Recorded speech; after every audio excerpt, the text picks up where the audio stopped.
On September 9th of 2015, the horrific murder of a beloved senior citizen in the small mountain town of Coleman, Alberta, left the community confused and on edge.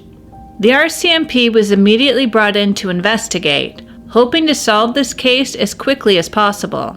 But less than 1 week later, a young single father in the nearby community of Blairmore, Alberta, was also found murdered in his home, and his 2-year-old daughter had been abducted. Both murders involved extreme violence, and it soon became clear the same person had to be responsible. A frantic search began for the missing child. The community banded together, and an Amber Alert was also issued. And when local man Derek Saretzky eventually confessed to these terrible crimes, his motives were so dark and twisted, they didn't seem believable. So today's story takes us to the small town of Blairmore, Alberta, located in the municipality of Crowsnest Pass. The Crowsnest Pass is nestled in the Rocky Mountains along Highway 3, close to the British Columbia border. The community is approximately 220 kilometers southwest of Calgary and 130 kilometers west of Lethbridge. The region is often called the Pass by the locals and is known for its rich history, stunning natural beauty, and outdoor recreational opportunities. The town of Blairmore is one of 5 small communities that make up the Crowsnest Pass region. It's a mining town with a population of about 1,500 people, and it's also a tourist destination in the summer for those who enjoy hiking, fishing, mountain biking, and camping. Basically, anything outdoorsy. Living in Blairmore at the time was 27-year-old Terry Blanchette. He worked as a cook at the Pure Country Bar and Grill in the nearby town of Frank, and was also a single dad to a 2-year-old little girl named Hailey Blanchette. She lived with her dad full-time, and every few weeks would visit her mom Cheyenne, who lived in the city of Edmonton. The two shared custody of Hailey and were on good terms with each other, and both would describe the other as a great parent. Friends and family described Hailey as a typical happy toddler who loved Disney, especially The Little Mermaid and The Fox and the Hound. And co-workers would describe Terry as someone who was responsible and who would never miss a day of work. His former manager was quoted as saying, "He was a good worker, a good father, and would do anything for his daughter." Court records would show that Terry got into some trouble between 2010 and 2012. They were mostly charges for shoplifting, to which he pled guilty to, and one charge for assaulting a man in Calgary, where he also pled guilty. But after Hailey was born, Terry would change his life and became 100% focused on looking after her. On September 14th, 2015, Terry's father, William Blanchette, was driving from Elkford, British Columbia to Calgary, Alberta, to get some work done on his vehicle. As he was driving through Crowsnest Pass, he decided to make a surprise visit to see his son and his granddaughter. When William arrived at Terry's home, his car was in the driveway, a sign that Terry was there. But when he knocked on the door, nobody answered. At the time, there was no reason to suspect that anything was wrong, so William would send Terry a text message to let him know he was in town, but again, would receive no reply. So William would leave Terry's home briefly and drive to the neighboring community of Frank to get fuel for his vehicle. While he was there, he tried calling his son, but all of his calls would go right to voicemail. Now William was starting to get the feeling that something was off. So he would drive back to Terry's home and arrived at about 11 a.m. The front door to the house was unlocked, which wasn't unusual. So William opened the door and went inside, and immediately noticed just how quiet everything was. Anyone who has ever had a 2-year-old child knows this isn't normal.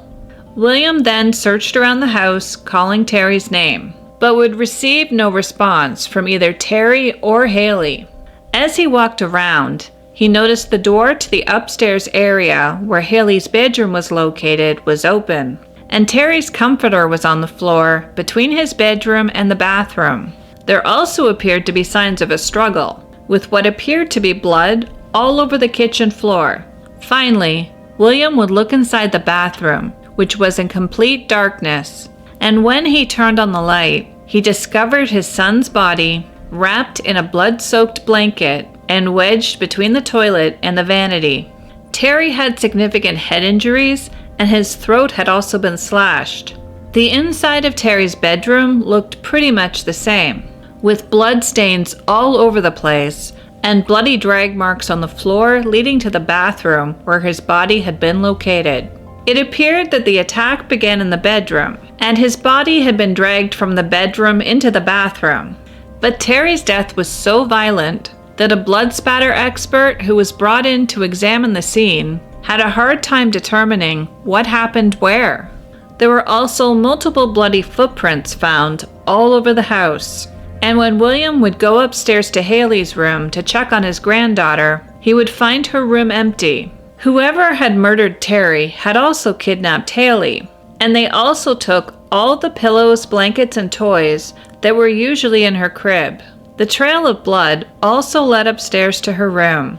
Bloody footprints were also found on the stairs, as well as blood droplets on the bedroom door and one of Hailey's dolls. 911 was immediately called, and the RCMP didn't waste any time treating this case as a homicide. An Amber Alert was also issued for the missing child that spanned across Alberta, British Columbia, Saskatchewan, and even down into Montana.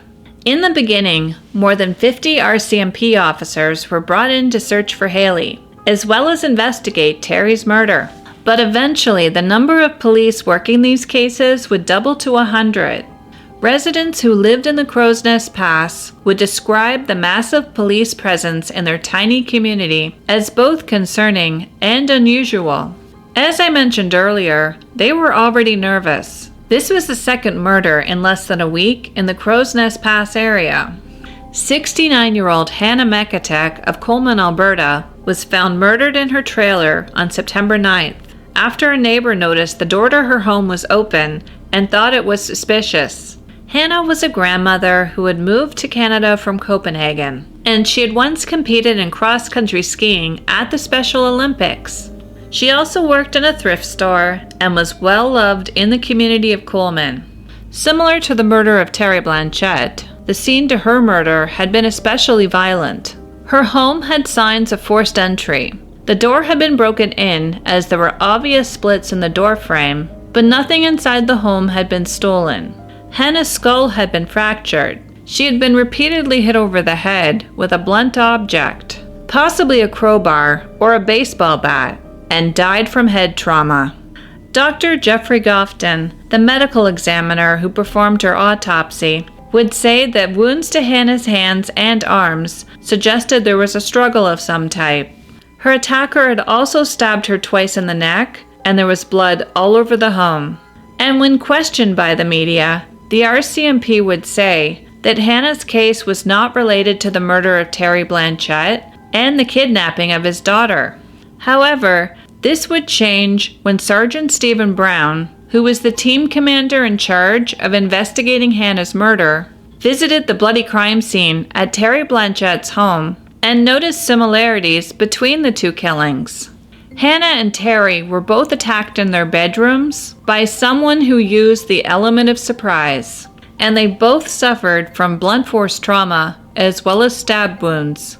Based on the amount of blood left behind at the Blanchette home, police believe that the person who killed Terry had blood all over his shoes. This would later be confirmed when police sprayed the property with luminol and found bloody footprints at the back of Terry's house, on the deck, across the grass, and leading into the back alley. The RCMP then got to work, canvassing the neighborhood searching for clues and knocking on doors. At this point, they didn't know if they were looking for one suspect or multiple suspects. One of Terry's neighbors would tell police that at 3 a.m. the night before, he was woken up by some strange sounds he could only describe as jarring. When he looked in the back alley, he saw a white commercial van there and heard a child's voice either in the van or around the van.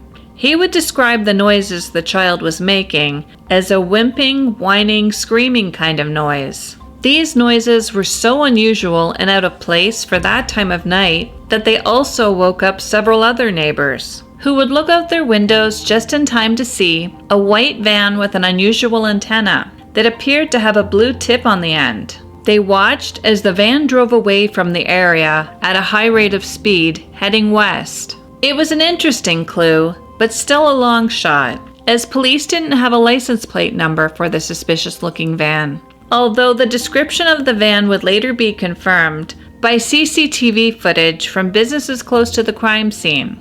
At approximately 3:31 a.m., the security cameras at Canada by the Best Canadian Motor Inn recorded a white-colored van with a buggy-whipped antenna traveling westbound on 20th Avenue, and a vehicle matching that same description was also captured on surveillance footage recorded between September 8th and 9th at an Esso gas station in Coleman, Alberta, close to the area where Hanne Meketech was murdered.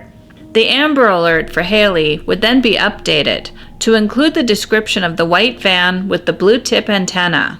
We're rolling the timeline back to approximately 3:30 in the morning, which was detail that was given in the Amber Alert. I can confirm that the deceased male found at the residence is the father of Hailey. His name is Terry Blanchette. That's Blanchette. He is 27 years of age and from the Blairmore area. And as I mentioned previously, that particular aspect of the investigation is being treated as a homicide. So at this point in time, we are making appeal to the public, obviously, through the media and through the Amber Alert for any information with respect to this white van. Of course, any suspect or suspects seen inside that van should not be approached by the public. We have previously issued a phone number to phone Crowsnest Pass RCMP Direct if there's any information, and we also ensure that the Crime Stoppers tip line number will be issued in subsequent releases to ensure that people who want to provide information on this investigation anonymously can do so through Crime Stoppers as well. After the Amber Alert was updated to include the description of the vehicle, it wouldn't take long for the van to be recognized by a local business owner. Prestige Cleaners was a family business in Blairmore that owned several white vans fitting that exact description. The dry cleaning business was owned by brothers Kevin and Larry Saretzky and their parents. On September 14, 2015, Kevin Saretzky would contact the RCMP and inform them that his family's business had a fleet of vehicles that included 3 vans with buggy-whipped antennas. But the two brothers had noticed that one of these vans had been taken without their consent sometime between September 13th and 14th. According to business records, Kevin was the last known person to drive the van for a delivery on September 11th, and after he used it, he recorded the odometer. However, now the odometer reading for van number 5 was higher, and when the Saretzky family learned there was the possibility it could have been involved in a murder and a missing child case, they immediately contacted the police. The family told investigators that Larry's son, Derek Saretzky, also had a history of taking the company's van without permission, so they would give the RCMP permission to seize the van and bring it to the Crowsnest detachment for further evidence testing. Their fears would be confirmed when multiple blood smears were found inside the vehicle. Police would test the van with luminol, a chemical that glows blue when blood is present. Blood smears would be found all over the van, including the steering wheel, the window crank, light switch, blinker level, floor, side door, and door handle. There was also a large smear on the floor of the van that had 2 bare footprints in it, and the floor mats from the back seat were missing from the vehicle. These blood smears would be conclusively linked to Terry Blanchette's killing. On September 15th, police would determine that 22-year-old Derek Saretzky was a person of interest in the murder of Terry Blanchette and the kidnapping of Hailey. Police would search his apartment in Blairmore, which was right next door to a Prestige Cleaners, and would also search his mother's home in Coleman, where he occasionally stayed. At the time, their focus was on finding Hailey alive. And at this point, there was no evidence of her ever being at either location. But while they were searching Derek's apartment, investigators observed what appeared to be blood on the inner doorknob, as well as blood droplets on the main floor, entering the living room area, and what looked to be blood on the wall going upstairs to the second floor. Police also found latex gloves covered in blood stains and more blood on the second floor bathroom cupboard. And when investigators searched his mother's home, they would find 2 hammers and a baseball bat in Derek Saretzky's room, as well as 2 rolled up mats that looked similar to the ones missing from the van.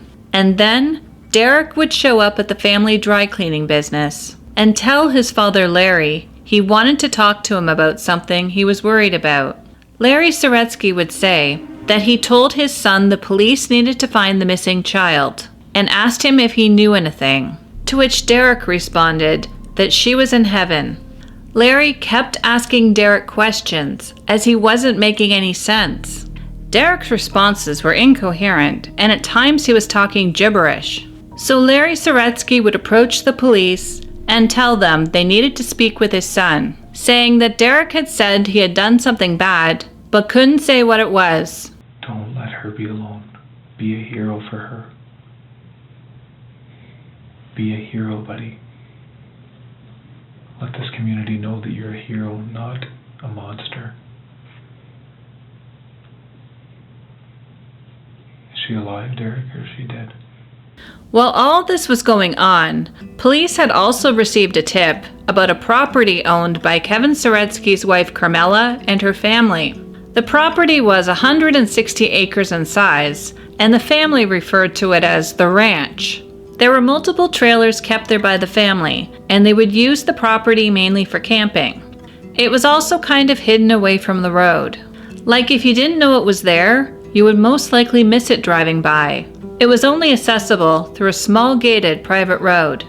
It was discovered that on September 13th, Carmela's son Shane had been at the property, but before he left, he made sure that the fire pit had completely burned down.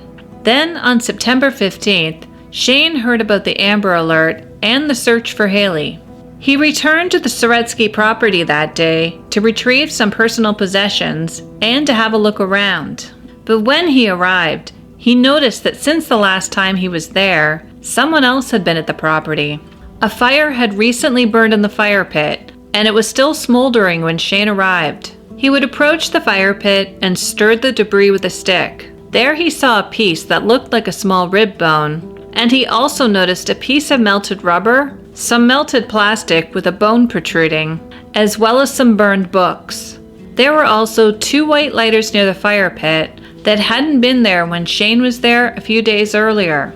Shane would call his mother and aunt first to confirm they had not been at the property since September 13th. And his mother would inform him that the police were asking questions about Prestige Cleaners and their fleet of white vans, and that she had taken Derek Saretzky to the family property on Grassy Mountain Road on September 9th. She then told her son to immediately contact the police, which he did. Shane would call 911, and after speaking with an operator, he drove into the town of Blairmore and led the RCMP back to the site to search the property, telling them there was something weird at the family campsite. During this time, the media announced that an arrest had been made for the murder of Terry Blanchette and the abduction of his 2-year-old daughter. But Hailey was still missing, and the primary suspect wasn't talking. At least not yet. As you know from previous releases, we commenced an investigation yesterday at approximately 11:15 in the morning with respect to a homicide of Mr. Terry Blanchette, who is 27 years of age, from Blairmore, Alberta. In conjunction with that, the disappearance of his 2-year-old daughter, Hailey Dunbar Blanchette, who was, we believe, abducted from that residence at approximately 3:30 a.m. There was a subsequent Amber Alert that was put out in regards to Hailey's disappearance. I'd like to announce today that we have arrested 1 male suspect in this investigation. He is a 22-year-old male arrested in Blairmore earlier today. He is from that community. His name is not being released due to investigational considerations at this time. The investigation into Hailey's whereabouts are continuing, and we are praying and hoping for her that we will find her and bring her home safely. I do want to advise as well that we have located a white van that we believe is associated to this investigation in the area. However, it's too soon for us to know if this is the exact van that we're looking for. So the bottom line is the Amber Alert is still in effect with respect to locating this white van, and we are looking forward to information from the public with regards to this investigation, whether it has to do with the homicide aspect, the van, or the disappearance of Hailey. Because charges had not been formally laid against the suspect, police wouldn't publicly name him. They would only say that their suspect was a resident of the town. However, a close friend of Terry Blanchette's would tell the Calgary Herald that Derek Saretzky had been arrested in connection to the case. So with that being said, just who is Derek Saretzky? And what could possibly be his motive for doing this? Derek, as we already know, is the son of Larry Saretzky, and the second of 3 brothers. At the time of the murders, he was 22 years old. He was described as someone who was quiet and pretty much kept to himself, but Derek was also someone who was known to police. At the time of his arrest, he was already facing charges of breaking into houses and possession of stolen property. Court records describe Derek as a troubled young man. He was kind of the black sheep of the family. Although he was close with his parents and grandparents, he was also unemployed and had just quit his job at his family's dry cleaning business around the time of the murders. Derek would eventually sit down with Staff Sergeant Mike McCauley, who initially hoped that Derek would tell them where he could find Hailey alive. At first, Derek would deny knowing where Hailey was and remained evasive for the first hour of the interview. And then Derek would change his story, saying that she was in heaven and he didn't know where God put her body. He also described hearing the voice of the devil, who he said had taunted him to do bad things for years.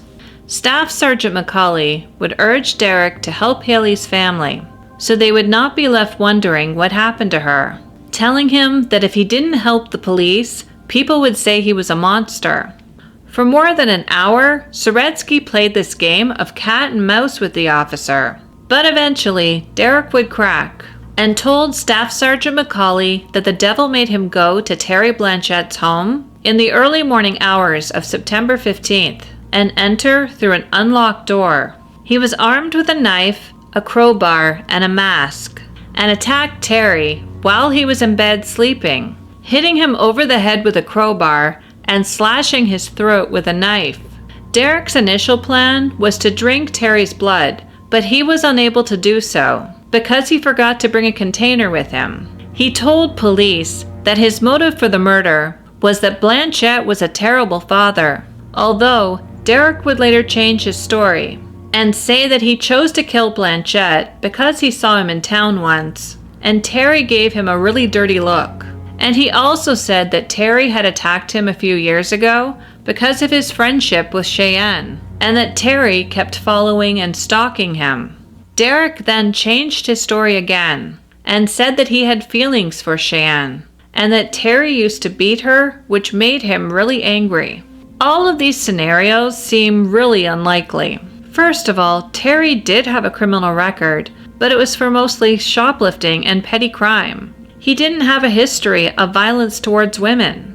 And secondly, Cheyenne would say that Derek and her were acquaintances and not close friends. And although Cheyenne and Terry couldn't make things work as a couple, as co-parents they had nothing but good things to say about each other.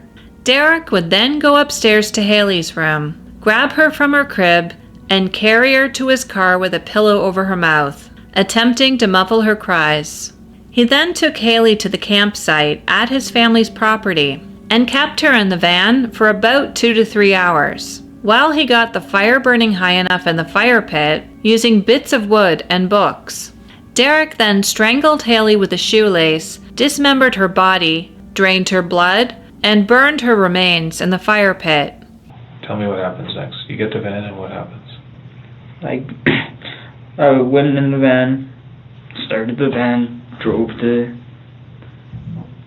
over to some person's backyard, their backyard driveway. Went to his side door. I heard a train go past, so I figured that was a good time to check out the house. I had a flashlight on, my mask on. Looked at Terry in the face. Smash.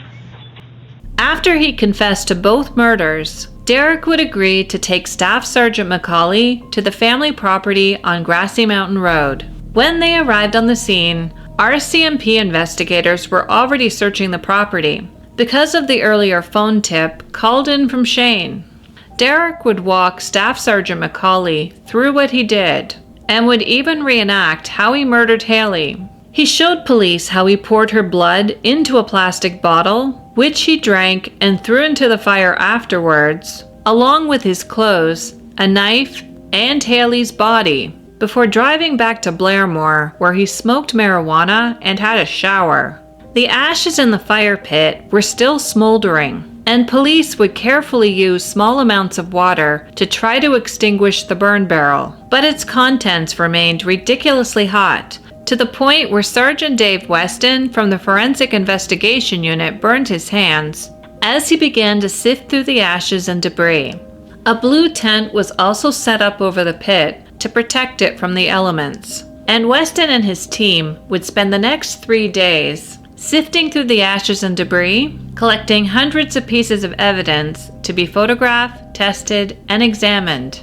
Inside the ashes, officers would find hundreds of teeth and bone fragments, as well as a hatchet, a knife, remnants of a burnt pair of jeans, a charred boot, books, a fork, and a spoon.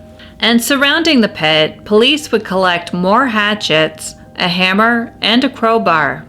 A metal pot was also located near the fire pit that contained blood drops both inside and outside. And a yellow children's toy was also found near the fire pit with blood on it. DNA analysis would later confirm that the blood on these items belonged to Hailey.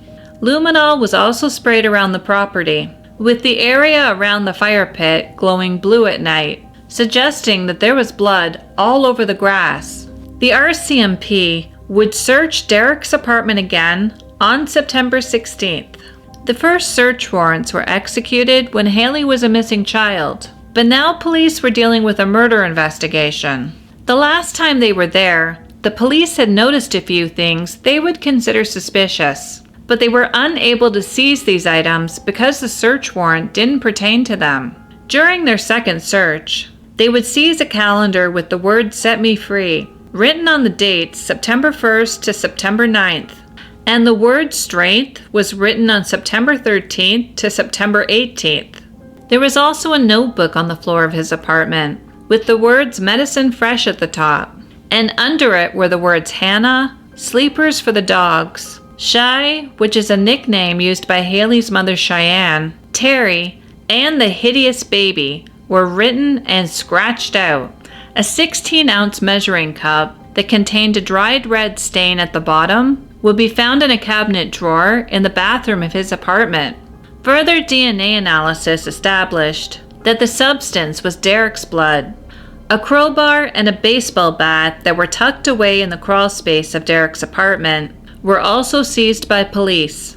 Human blood would also be found on a pair of cowboy boots, a latex glove, and a piece of rope on the wall. Police would also collect 3 box cutters, a pickaxe, and a hatchet from Derek's apartment, as well as books on cannibalism and numerous books about serial killers and cold cases, and a book on medical anatomy. There was also graffiti on the coffee table that read, "One shot, one kill. This is not the end. Death is only the beginning." All of this, of course, was going on behind the scenes. The town of Blairmore was still clinging to hope that Hailey would be returned alive. There was even a candlelight vigil for the missing toddler. 100 people would gather together in a downtown park. They lit candles and sang songs and prayed for the safe return of the little girl. But less than an hour into the vigil, it would take a devastating turn when it was interrupted by police. RCMP Victim Services would tell the crowd that the Amber Alert for Hailey had been cancelled and human remains had been found. This was obviously the news that nobody wanted to hear. It was bad enough that Hailey had been murdered, but nobody was prepared for the horrible truth. Police told the crowd that they couldn't reveal much more because it was an ongoing investigation, but they did thank the public and the media for helping them find Hailey. And the day after Hailey's remains were discovered, RCMP announced that Derek Saretzky had been charged with 2 counts of first-degree murder and 1 count of indignity to a dead body. In this announcement, they would only say that there was some sort of association between Derek and Terry, but wouldn't elaborate. Cheyenne was obviously devastated by this news and had no idea why someone would want to harm her child. She knew Derek, but she hadn't spoken to him in about 3 years, telling reporters that they hung out together when they were younger, but they never dated. And in recent years, she had pretty much forgotten all about him. About 1 week after he was arrested, Derek Saretzky would be rushed to the hospital. But because of privacy laws, Alberta Justice would only confirm that an inmate in medical distress was being treated. They couldn't disclose what he was being treated for or if he attempted to end his life. However, unnamed sources who spoke to CTV Calgary and the CBC confirmed that he did attempt to take himself out, but he was unsuccessful. Doctors placed Derek into a medically induced coma, and he would regain consciousness in about a week. However, he was uncooperative with treatment and would often pull his hair out and refuse to eat, losing about 1/3 of his body weight. After this little episode, he would receive a psychological assessment at the Southern Alberta Forensic Psychiatric Institute and was found fit to stand trial. Derek would be diagnosed by a forensic psychologist as having prominent traits of avoidant and antisocial personality disorder. Things would eventually quiet down while police and prosecutors continued to build their case against Derek Saretzky. And then came an announcement that no one was expecting. It turns out that while he was being held in the Psychiatric Institute, Derek made statements to the staff about another murder he was involved in. And shortly after these statements were made, Derek would speak with Staff Sergeant McCauley again. And once again, Derek would confess to another murder. What happened first? Was Hanne first, or was it the other two? It was Hanne first. And how did you do that? I kicked her door in, hit her in the head with the bat, and I stopped her. For no real reason. In April of 2016, about 6 months after he was arrested for the murders of Terry and Hailey Blanchette, police would charge Derek with the first-degree murder of 69-year-old Hanne Meketech, the senior citizen who was killed less than 1 week before Terry. As I mentioned earlier, police began to consider him a suspect when the officer in charge of her case visited the Blanchette crime scene. But as they began to dig deeper into the investigation, evidence would surface that led police to consider Saretzky as a suspect in Hanne's case. This included the note that was found in Derek's apartment with Hanne's name scratched out. At this time, police wouldn't release what they felt was the motive for her murder, but it was later revealed that Derek's grandparents lived right next door to Hanne and had known her for decades. And at one point, Derek and his mother used to live across the street from Hanne. Derek would even occasionally go over to Meketech's home to mow her lawn or to help her out with housework. After being confronted by police in March of 2016, Derek would eventually confess to Hanne's murder as well and told Staff Sergeant McCauley that her murder was a trial run for the murders in Blairmore, and he chose Hanne because she was elderly and lived alone, and he didn't think anyone would miss her. Late on September 9th of 2015, Derek went to Hanne's home and kicked down her door as she was getting ready for bed, He attacked Hanne with a baseball bat and stabbed her repeatedly until she was dead. And that pesky, suspicious white van, owned by the Saretzky dry cleaning business, would also be captured on security video near the scene, around the time of Hanne's murder. The trial of Derek Saretzky would begin on June 5, 2017 in Lethbridge, Alberta, and was expected to last 3 to 4 weeks.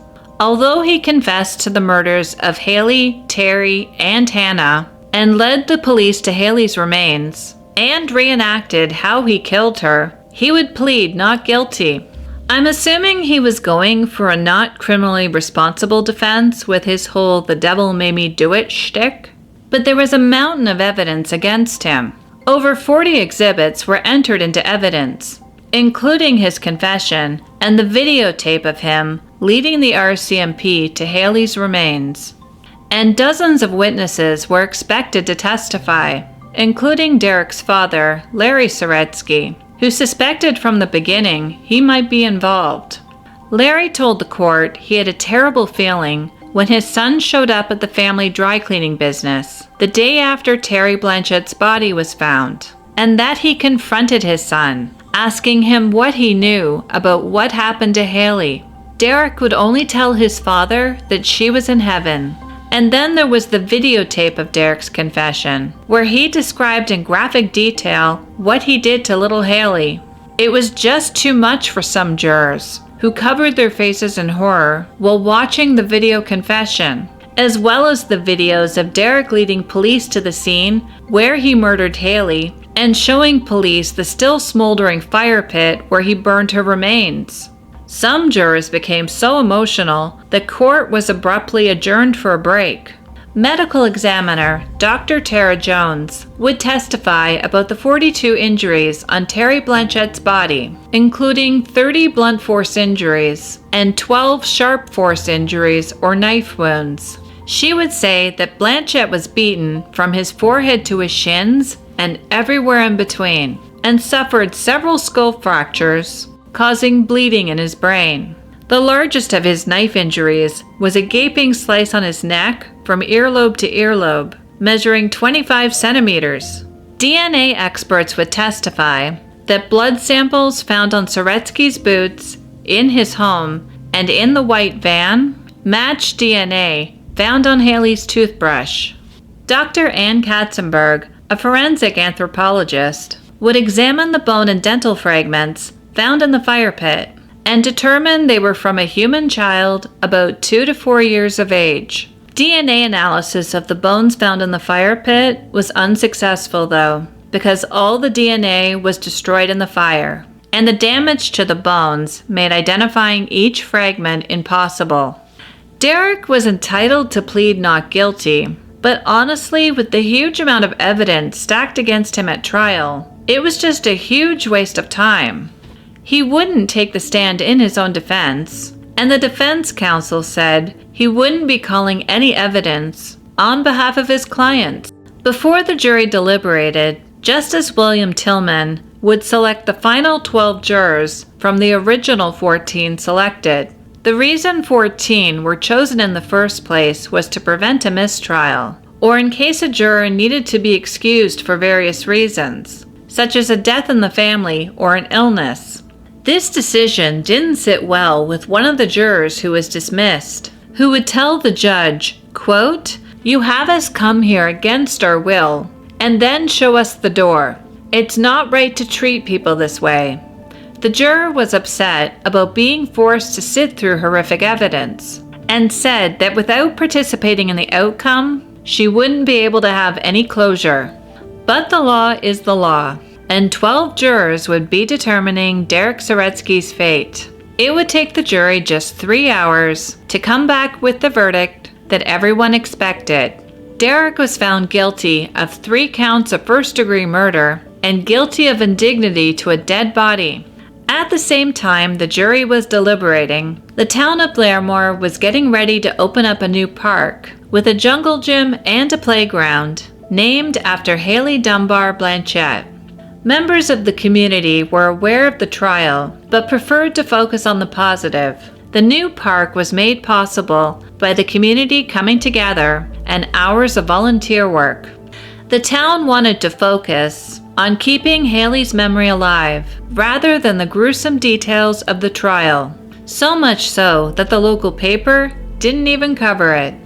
Before Derek was sentenced, friends and family of the victims got the opportunity to submit victim impact statements, outlining how they have been affected by his crimes. Shan Dunbar, Hailey's mother, would tell the court that the loss of her daughter tore her life apart. She said that the heartbreak and sadness consume her on most days, and that anxiety and depression are a daily struggle. Terry's sister, Amanda Blanchette, said that Saretzky stole not one, but 2 pieces of their soul, and that the horror Hailey had to endure before she died will haunt her for the rest of her life. And Carrie Morency, a close friend of Hanne Meketech, said that she will never be able to forgive Saretzky. Quote, "You have destroyed everything we knew and felt safe with. You are an animal, an indescribable beast."